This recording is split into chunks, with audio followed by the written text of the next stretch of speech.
Trátase dunha medida excepcional que pretende facer fronte á crise xerada polo COVID-19.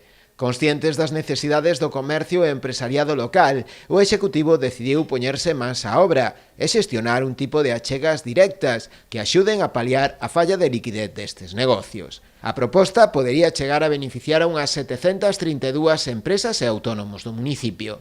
As bases destas axudas xa foron aprobadas no Pleno e serán publicadas nos próximos días no Boletín Oficial da provincia, polo que en breve poderán comezar a tramitarse. Son axudas directas á liquidez que non hai que devolver, son a fondo perdido e se vertreban por dúas vías diferentes. Todas aquelas empresas que estean afectadas por un peche directo, obrigatoriamente polo estado de alarma, polo decreto 463 que obrigatoriamente tuveran que pechar, van a recibir unha axuda directa de 500 euros.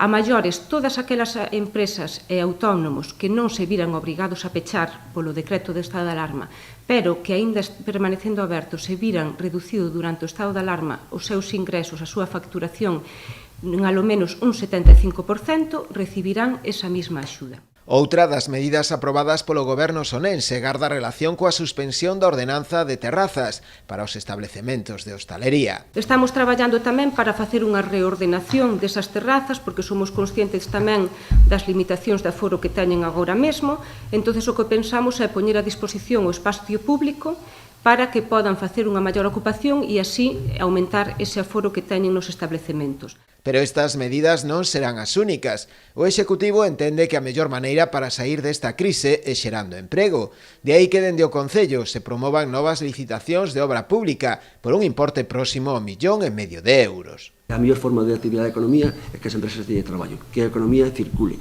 porque se hai obra aquí no son, pois irás a un supermercado, irás a unha cafetería, irás a un bar, irás a unha ferretería e así moves a economía, non?